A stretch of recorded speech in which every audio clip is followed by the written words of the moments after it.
முதல் வாசகம். என் முடிவு இதுவே: கடவுளிடம் திரும்பும் பிற இனத்தாருக்கு நாம் தொல்லை கொடுக்கலாகாது. திருத்துதர் பணிகள் நூலிலிருந்து வாசகம். அதிகாரம் 15, இறைவசனங்கள் 7 முதல் 21.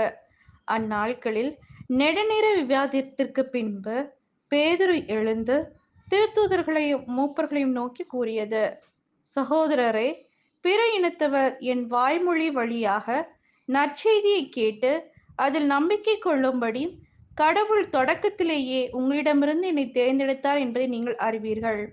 உள்ளங்களை அறியும் கடவுள் நமக்கு தூய ஆவியை கொடுத்தது போல் அவர்களுக்கும் கொடுத்து அவர்களை ஏற்றுக்கொண்டார். நம்பிக்கையால் அவர்களுடைய உள்ளங்களை தூய்மைப்படுத்தினார். நமக்கும் அவர்களுக்கும் இடையே அவர் எந்த வேறுபாடும் காட்டவில்லை. ஆகவே நாம் மூதாதையரோ நாமோ சுமக்க இயலாத நுகத்தை இப்போது நீங்கள் இந்த சீடருடைய கழுத்தில் வைத்து கடவுளை ஏன் சோதிக்கிறீர்கள்? ஆண்டவர் இயேசுவின் அருளால் நாம் மீட்பு பெறுவது போலவே அவர்களும் மீட்பு பெறுகிறார்கள் என நம்புகிறோம். இதை கேட்டு அங்கு திரண்டிருந்தோர் யாவரும் அமைதியாயினர். கடவுள் தங்கள் வழியாக பிற இனத்துவிடம் அடையாளங்களும் அருஞ்செயல்களும் செய்தார் என்பதை பர்னபாவும் பவுலும் எடுத்துரைத்ததை அவர்கள் கேட்டு கொண்டிருந்தனர். அவர்கள் பேசி முடித்ததும் யாக்கோபு அவர்களை பார்த்து கூறியது: சகோதரரே, நான் கூறுவதை கேளுங்கள். கடவுள் பிற இனத்தாரிடமிருந்து தமக்கென மக்களை தேர்ந்து கொள்ள முதலில் அவர்களை தேடி வந்த செய்தியை சீமோன் எடுத்துரைக்க கேட்டீர்கள். இறைவாக்கினரின் சொற்களும் இதற்கு ஒத்திருக்கின்றன.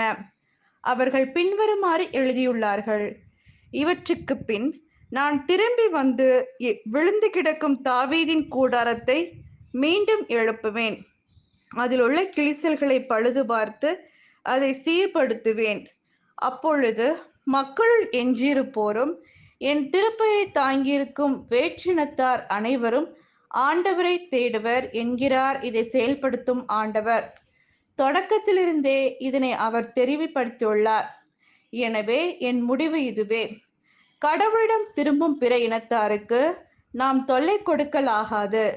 ஆனால் சிலைகளுக்கு படைக்கப்பட்டு தீட்டுப்பட்டவை, கழுத்து நெரிக்கப்பட்டு செத்தவை, இரத்தம் மற்றும் பரத்தமை ஆகியவற்றை தவிர்க்குமாறு அவர்களுக்கு நாம் எழுத வேண்டும். மோசேயின் சட்டத்தை அறிவிப்போர் முற்காலத்திலிருந்தே எல்லா நகரங்களிலும் இருக்கின்றனர். அதனை நாள்தோறும் தொழுகை கூடங்களில் வாசித்தும் வருகின்றனர். இது ஆண்டவரின் அருள்வாக்கு. இறைவா, உமக்கு நன்றி.